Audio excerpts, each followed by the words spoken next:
ఇప్పుడు 2 అంశాలను మీ ముందుకు తీసుకొస్తున్నా. ఒకటి, పార్లమెంటులో వక్ఫ్ సవరణ బిల్లు ఆమోదం.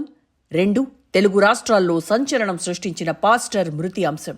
రెండింటిలోనూ రాజకీయం, రెండింటిలోనూ మనం చూడని వినకూడని అంశాలు సమాజంలో పెరిగిపోయిన భావదారిద్ర్యాన్ని మనకు చాటుతున్నాయి. దేశాన్ని అధోగతి పాల్చేసిన చట్టంలో సవరణలు వద్దని ఒక వర్గం వాదిస్తే అందుకు కొన్ని పార్టీలు తలాడించాయి. ఇక ఒక వ్యక్తి రోడ్డు ప్రమాదంలో మృతి చెందారని ప్రాథమిక ఆధారాలు లభిస్తే ఆయనది హత్య అని ఇలా అలా అంటూ ఏవేవో ఆరోపణలతో మోత మోగించేస్తున్నారు. నిజమేంటో తెలియకముందే ఎవరికి తోచిన వారు తీర్పులిచ్చేస్తున్నారు. భారతదేశం సనాతన ధర్మానికి చిరునామాగా చెప్పుకుంటాం. అంటే అన్ని మతాలు సమానమంటాం. కానీ కొన్ని మతాలు మాత్రమే ఎక్కువని చరిత్ర ఆమూలాగ్రం శోధిస్తే మనకు స్పష్టత వస్తుంది. ఎవరో కవి చెప్పినట్టుగా దేశానికేం బాగానే ఉంది, దేశంలోని ప్రజలే బాధలు పడుతున్నారన్నట్టుగా పేరుకు ఇండియా లౌకిక దేశమే. కానీ కొన్ని మతాలకు ప్రాధాన్యత కొంచెం ఎక్కువగా ఇవ్వబడుతుంది. రాజకీయ పార్టీలు మాత్రం తమకు నచ్చిన రీతిలో నచ్చినట్టుగా మతాన్ని వాడుకుంటూనే ఉన్నాయి. ఇన్నాళ్లు బుజ్జగింపు రాజకీయాలకు చిరునామాగా నిలిచిన పార్టీలు ఓట్ల రాజకీయాలతో దేశాన్ని భ్రష్టు పట్టించాయి. పార్లమెంటులో వక్ఫ్ బిల్లు చర్చ సందర్భంగా జరిగిన క్రతువు మొత్తం దేశాన్ని అయోమయానికి గురిచేసింది. వక్ఫ్ చట్టంలో మార్పుల గురించి కేంద్రం చేసిన ప్రకటనలు, విపక్షాల ఆందోళనలు అన్నీ కూడా 145 కోట్ల మంది భారతీయుల చెవుల్లో మార్మోగాయి. ఎవరు ఎవరి కోసం పనిచేస్తున్నారో స్పష్టమైంది. ఒక మతపరమైన సంస్థకు లక్షల కోట్ల రూపాయల ఆస్తులు అవసరమా? దేశంలో రైల్వేలు, రక్షణ శాఖ తర్వాత అదే స్థాయిలో భూములు, వక్ఫ్ బోర్డును నియంత్రించటం దేశాన్ని అపహాస్యం చేయడం కాకుంటే ఇంకేంటి? రైల్వేలు, రక్షణ భూములు కేంద్ర ప్రభుత్వం చేతిలో ఉంటే వక్ఫ్ ఆస్తులు ప్రైవేటు వ్యక్తుల చేతిలో బందీ అయిపోయాయి. ఇప్పుడు ఆ వ్యవస్థను ప్రక్షాళన చేస్తుంటే కొందరు వద్దని అలా చేద్దాం ఇలా చేద్దాం అంటూ సన్నాయి నొక్కులు నొక్కారు.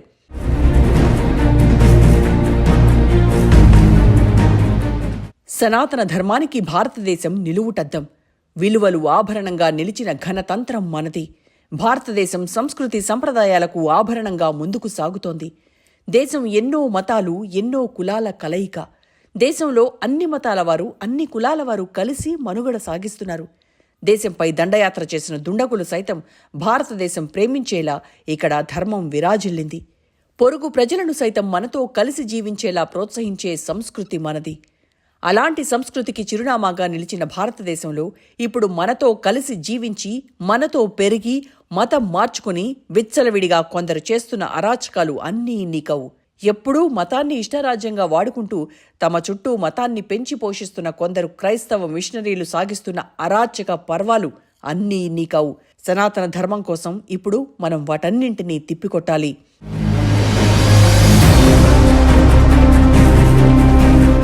దేశం ఇప్పుడు సంధి దశలో ఉంది. ఈ దేశం ఏమైపోతుందా అని అనుకుంటున్న తరుణంలో అనేక మార్పులు దేశ రాజకీయాల్లో పెను ప్రకంపనలు సృష్టిస్తున్నాయి. గత నెల రోజులుగా తెలుగు రాష్ట్రాల్లో జరుగుతున్న రాజకీయ పరిణామాలు, పార్లమెంట్ వక్ఫ్ బిల్లు పాస్ కావడం కొత్త రాజకీయానికి నాంది పలుకుతున్నాయి. హైదరాబాద్ నుంచి రాజమండ్రి బయలుదేరిన పాస్టర్ మృతి వ్యవహారం తెలుగు రాజకీయాల్లో సంచలనం కలిగించింది. పాస్టర్ రోడ్డు ప్రమాదంలో చనిపోయారని ప్రాథమిక అంచనాలు చెబుతుంటే ఓటు బ్యాంక్ రాజకీయాలకు అలవాటు పడిన రాజకీయ పార్టీలు పాస్టర్ మరణంపై రకరకాల ప్రచారాలు మొదలుపెట్టేశాయి. రాజకీయంగా తమకు ఎంతో కొంత కలిసొస్తుందని ఆశపడుతున్నాయి. అసలు ఈ పాస్టర్ ఎవరు? ఎందుకు అలా చేశారు? ఆయన నేపథ్యం ఏంటి? ఆయన ఎలా మత ప్రబోధకుడయ్యాడన్న దానిపై ఎంతో ఆసక్తికరమైన విషయాలు వెలుగులోకొస్తున్నాయి. ప్రవీణ్ అసలు పాస్టర్గా అవతారమెత్తే ముందు జులాయి అన్నట్టుగా సోషల్ మీడియాలో వీడియోలు వైరల్ అవుతున్నాయి. పనీపాట చేయకుండా టైంపాస్ చేసేవాట. అయితే హైదరాబాద్ రావటంతో ఆయన జీవితం పూర్తిగా మారిపోయిందంటారు. పాస్టర్ అవతారమెత్తి క్రీస్తు బోధనలను ఆయన ప్రచారం చేశారు. కానీ ఇప్పుడు ఆయన చనిపోవడంతో ఆయన గత చరిత్ర ఏంటన్న దానిపై సెర్చ్ ఇంజన్లో శోధన మొదలైంది. పాస్టర్ ప్రవీణ్ గతం గురించి కనీసం ఒక్కరంటే ఒక్కరు కూడా చర్చ జరపలేదు. పాస్టర్ చనిపోయాడు, అందువల్ల క్రైస్తవులంతా ఏకం కావాలి. ఆ పాస్టర్ గురించిన సమాచారం, బ్రేకింగ్ న్యూస్ ఇవ్వడం వల్ల క్రైస్తవుల్లో ఇమేజ్ సంపాదించుకోవచ్చని కొందరు పథక రచన చేశారు. ఈ ఏకైక లక్ష్యంతోనే పాస్టర్ మృతి అంశాన్ని కొన్ని సోషల్ మీడియా ప్లాట్ఫామ్స్ అతి చేశాయి. పాస్టర్ అలా ఇలా అంటూ పొగడ్తలు కురిపించాయి. తెగడ్తలు వచ్చాయనుకోండి. చనిపోయిన వ్యక్తిని విమర్శించడం భావ్యం కాదని చర్చను మరోవైపునకు మళ్లిస్తున్నాం. పాస్టర్ హత్య ప్రమాదమా, హత్య అన్న అంశం చుట్టూ ఏపీ, తెలంగాణ రాజకీయాలు గిరగిరా తిరుగుతున్నాయి. మొత్తంగా మొన్నటి వరకు ఎవరికీ అంతగా తెలియని ఓ పాస్టర్ ఇప్పుడు రోడ్డు ప్రమాదంలో మృతి చెందడంతో తెలుగు రాష్ట్రాల్లో పెను ప్రకంపనలు సృష్టిస్తోంది. అసలు పాస్టర్ ఎలా చనిపోయాడనే దానిపై అనేక అనుమానాలు నేటికీ కలగటం ఆందోళన కలిగించే అంశం. పాస్టర్ మందు కొట్టి వాహనం నడిపాడని సోషల్ మీడియా ప్రచారం నేటికీ కొనసాగుతోంది. పాస్టర్ తాను నడిపించే బుల్లెట్ సక్రమంగా నడపకపోవడం వల్లే ప్రమాదంలో చిక్కుకున్నారన్న అభిప్రాయం కూడా ఉంది. వెహికల్ కూడా తాను సక్రమంగా నిలపలేకపోతున్న పరిస్థితిని మనం చూశాం.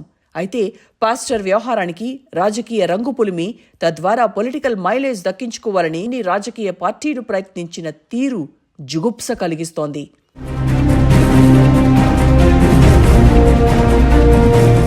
ముఖ్యంగా ఆంధ్రప్రదేశ్ రాజకీయ పార్టీలు మొత్తం వ్యవహారంపై ఆరోపణలు ప్రత్యారోపణలతో వేడి పుట్టించాయి. ఇక తెలంగాణలో కూడా ఇదే రకమైన పరిస్థితి. పాస్టర్ ఏ విధంగా చనిపోయారో నిగ్గు తేల్చాలని కోరటం విశేషం. మొత్తంగా పాస్టర్ కథ చరిత్ర చూస్తే ఆయన హిందూ దేవతల గురించి ఇష్టానుసారం మాట్లాడారని రుజువైంది. కానీ ఇలాంటి వ్యక్తి ఒక మత బోధకుడిగా ఎలా అవతారమెత్తారనేది ఊహించడానికి కష్టంగా ఉంది. పరమత సహనాన్ని ప్రబోధించే భారతదేశంలో ఇలాంటి ధూర్తులు చేస్తున్న అలజడి అంతా ఇంతా కాదు. రాజకీయంగా పాస్టర్ సాగించిన అరాచకం భారత జాతి పరువును నడి రోడ్డుపై నిలబెట్టింది. దేశంలో ఇప్పటి వరకు ఉన్న పరిస్థితికి భిన్నంగా పాస్టర్ వ్యవహారం ఒక అనవసరమైన అంశాన్ని చర్చకు పెట్టింది. ఇక్కడో విషయాన్ని గమనించాలి. పాస్టర్ హత్య గురించి ఇంతమంది వచ్చి మాట్లాడుతున్నారు, ఇన్ని రకాలుగా మాట్లాడుతున్నారు. క్రైస్తవులకు అన్యాయం జరిగిందని, అలా జరిగింది, ఇలా జరిగిందంటూ ఎంతో పెద్ద ఎత్తున వాయిస్ వినిపించారు. అదే హిందువుల విషయంలో ఎవరైనా మాట్లాడారా? గతంలో దేవీ దేవతలను అగౌరవపరిచారు, దేవాలయాలను కూల్చారు, పూజారులను చంపేశారు, హిందువులను ఊచకోత కోశారు. అయినప్పటికీ ఒక్కరంటే ఒక్కరు కూడా మాట్లాడలేదు. వారందరూ కూడా కేవలం హిందూ మతాన్ని రాజకీయంగా వాడుకునేందుకు ప్రయత్నించారే తప్పించి హిందువుల బాగోగుల గురించి ఆలోచించలేదు. హిందువులంటే ఎవరికీ అక్కర్లేదా? హిందూ ప్రయోజనాలు పట్టవా? హిందువుగా పుట్టమని, హిందువుగా గర్వించమని స్వామి వివేకానంద ఎంతో గొప్పగా చెప్పారు. కానీ వీరు మాత్రం హిందువులను హిందువులుగా గౌరవించాలని కూడా భావించటం. కేవలం రాజకీయాలతో, రాజకీయాల కోసం బతుకుతున్నారు. అంతిమంగా తెలుగు రాష్ట్రాల్లో జరిగిన పాస్టర్ ప్రమాదం వ్యవహారం ఎలాంటి మలుపులు తిరుగుతుందనేది పక్కన పెడితే క్రైస్తవ ప్రబోధకులు ఈ వ్యవహారాన్ని చినికి గాలివానగా మార్చేశారు. మత ప్రబోధకుడు కేఏ పాల్ పాస్టర్ వ్యవహారంపై ప్రభుత్వాలను నిందించారు. ప్రభుత్వాల చేతగానితనం వల్లే మొత్తం వ్యవహారం ఇలా అయిందని దుయ్యబట్టారు. ఇక అన్ని రాజకీయ పార్టీలు పాస్టర్ మృతి వ్యవహారాన్ని క్షుణ్ణంగా పరిశోధించాలని క్రైస్తవ సంఘాలు, కుటుంబ సభ్యులు కోరుకుంటున్నారు.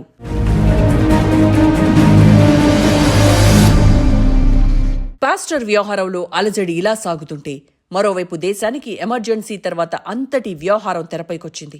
తాజాగా పార్లమెంట్ వక్ఫ్ ఆస్తులను నియంత్రించే 1995 చట్టాన్ని సవరించింది. ముస్లింలు దానంగా ఇచ్చే ఆస్తుల నిర్వహణ ఎలా చేయాలన్న చట్టానికి సవరణలపై పార్లమెంటు ఉభయ సభల్లో వాడివేడి చర్చ జరిగింది. దేశంలో వక్ఫ్ ఆస్తుల నిర్వహణను మెరుగుపరచడం కోసం కొత్త చట్టమని కేంద్రం స్పష్టం చేస్తోంది. మొదట్నుంచి కాంగ్రెస్తో సహా ఇండియా కూటమి పార్టీలు బిల్లును తీవ్రంగా వ్యతిరేకించాయి. ఇది ముస్లిం సమాజం హక్కులను కాలరాస్తోందని ఆ పార్టీలు మండిపడ్డాయి. జాయింట్ పార్లమెంటరీ కమిటీ ప్రతిపక్ష ఎంపీలు చేసిన సూచనలను తుంగలో తొక్కాయని వారు ఆక్షేపించారు. ప్రభుత్వం బిల్లును ఆగమేఘాల మీద అమలు చేయాలని చూస్తోందని, అంత తొందరెందుకని వారు మండిపడ్డారు. వక్ఫ్ చట్టంలో ఉన్న లొసుగులను కేంద్రం దేశ ప్రజలందరికీ వివరించింది. సవరణలు చేయకుంటే భవిష్యత్తులో జరిగే ముప్పును కేంద్రం విడమర్చి మరీ చెప్పింది. నాడు కాంగ్రెస్ పార్టీ చేసిన తప్పిదాలకు దేశ మూల్యం చెల్లించుకోవాల్సి వస్తోందని మైనారిటీ వ్యవహారాల మంత్రి కిరణ్ రిజిజు పార్లమెంటు ఉభయ సభల్లోనూ తేల్చి చెప్పారు. స్వాతంత్ర్యానంతరం కాంగ్రెస్ అధికారంలో ఉండేందుకు, ముస్లింలను తమ దారిలో ఉంచుకునేందుకు వారు కోరుకున్న విధంగా చట్టంలో మార్పులు చేసి దేశంలోని ప్రధాన భవనాలను వక్ఫ్కు కట్టబెట్టేసిందని, ఇప్పుడు గానీ సవరణలు చేయకుంటే మనం కూర్చున్న భవనం కూడా వక్ఫ్ ఆస్తిగా ప్రకటించేవారని ప్రభుత్వం వాదించింది. మోడీ ప్రభుత్వం పగ్గాలు చేపట్టకుంటే ఆస్తులన్నీ వక్ఫ్కు అన్యాక్రాంతమయ్యేవేమో.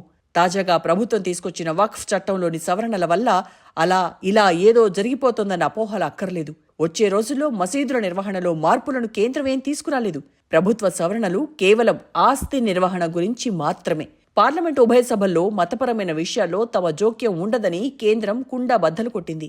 సవరణలు ముమ్మాటికి ఆస్తి నిర్వహణ కోసమేనని కేంద్రం తేల్చి చెప్పింది.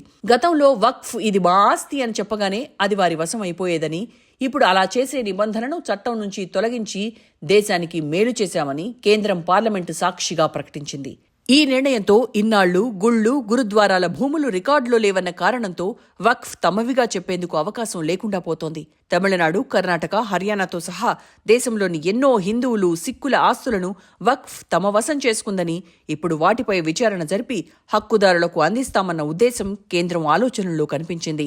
నాడు చట్టంలో లొసుగుల కారణంగా దేశంలో వక్ఫ్ ఆస్తుల సంఖ్య పెరిగిపోయింది.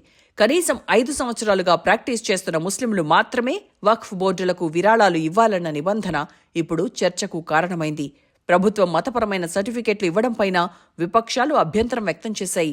ఇతర మతాల నుంచి ఇలాగే కోరతారా అంటూ ప్రశ్నించాయి. ఇలా చేయడం ద్వారా మైనారిటీలను కించపరిచారంటూ కాంగ్రెస్ ఆక్షేపించింది. అయితే ఇవన్నీ మైనారిటీ ఓట్ల కోసం కాకుంటే ఇంకెందుకని సగటు మనిషి ప్రశ్నిస్తున్నాడు.